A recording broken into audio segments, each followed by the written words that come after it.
जय हिंद दोस्तों, मैं द ज्ञान गंगा एजुकेशन चैनल पर आप सभी का स्वागत करता हूं। मैं आज बिहार बोर्ड 2023 के विद्यार्थियों के लिए मैथ का अति महत्वपूर्ण ऑब्जेक्टिव क्वेश्चन बताने जा रहा हूं। ध्यान दीजिएगा, आज का प्रश्न बहुपद पर आधारित है। पहला प्रश्न, रैखिक बहुपद के शून्य की संख्या होती है। क्योंकि हम लोग जानते हैं कि रैखिक बहुपद पर घात 1 होता है, इसीलिए शून्य की संख्या भी 1 होगी। पहला प्रश्न का हमारा सही जवाब बी है। अब हम दूसरे प्रश्न को देखते हैं। हमारा दूसरा प्रश्न है, बहुपद 6x² - 11x + 3 के शून्यकों का योग होता है। इन प्रश्न को हल करते हम पहले 6x² - 11x + 3 a बराबर 6, b बराबर -11, c बराबर 3। चूंकि शून्य का योगफल पूछा जा रहा है, इसलिए अल्फा प्लस बीटा अर्थात -b/a पर हमें मान रखना होगा।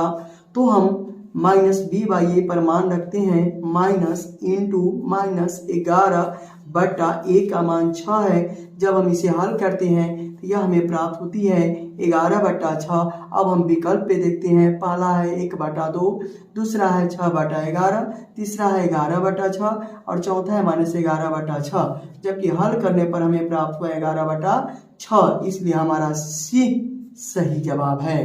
अब हम क्वेश्चन तीसरा को देखते हैं। तीसरा प्रश्न क्या कह रहा है, ध्यान दीजिए। यदि बहुपद px का गुणनखंड x + 1 हो तो बहुपद px का एक शून्यक होगा। अब px का गुणनखंड x + 1 दिया हुआ है। चूंकि px का गुणनखंड दिया है और बहुपद px का शून्यक निकालना है हमें, तो हम लिख सकते हैं x + 1 बराबर 0, इसीलिए x बराबर -1 अर्थात px का एक शून्यक हमारा -1 होगा, जो विकल्प ए में है। अतः प्रश्न 3 का सही उत्तर -1 है।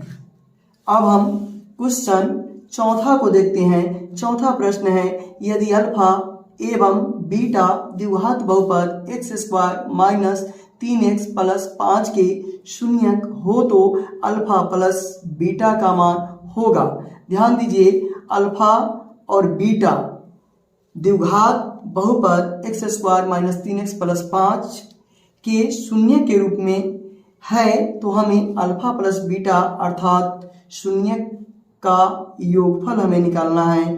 तो इस प्रश्न को हल करने के लिए हम x² - 3x + 5 को पहले हल करते हैं। a बराबर 1, b बराबर -3, c बराबर 5। चूंकि हमें अल्फा प्लस बीटा निकालना है, तो अल्फा प्लस बीटा के बराबर -b/a होता है। अब हम इनमें से -b का मान रखते हैं तो -3 और a के मान रखते हैं तो 1, अर्थात जब हम हल करते हैं तो -3/1 प्राप्त होता है, यानी 3। अब हम विकल्प में देखते हैं तो पहला विकल्प a 3 है, b 5 है, c -3 है, d -5 है। जबकि हमारा हल करने पर जो प्राप्त हुआ वह 3 है, इसलिए प्रश्न 4 का सही जवाब ए है।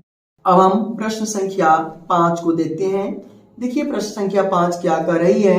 प्रश्न संख्या 5 कहती है 2x² - 3x - 5 का शून्यक है। तो शून्यक निकालने के लिए हम इस प्रश्न में दी हुई 2x² - 3x - 5 का फर्स्ट इंटू लास्ट अर्थात गुणनखंड करते हैं। तो गुणनखंड करने पर हमें प्राप्त होती है, देखिए 2x² - 5x + 2x - 5 या 2x² + 2x - 5x - 5 या 2x² + 2x में से हम 2x कॉमन लेते हैं तो यह हमें प्राप्त होती है x + 1, और यहाँ -5x - 5 में से -5 कॉमन लेते हैं तो यह हमें प्राप्त होती है x + 1।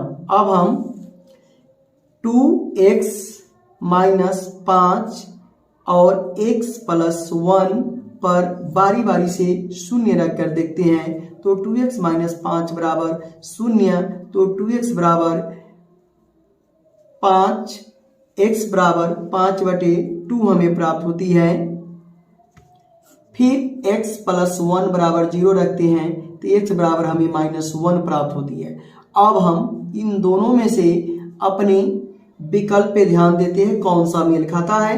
तो ए में +1 है, बी में -1 है, सी में 0 है, डी में इनमें से कोई नहीं है। जबकि हमने हल किया तो हमें प्राप्त हुआ 5/2 और एक प्राप्त हुआ -1। तो 5/2 चारों में से कोई विकल्प में नहीं है, लेकिन -1 है विकल्प बी में, इसलिए प्रश्न 5 का सही जवाब बी है। अब हम प्रश्न संख्या 6 को देखते हैं। छठा प्रश्न क्या कर रही है, पहले प्रश्न को देखिए।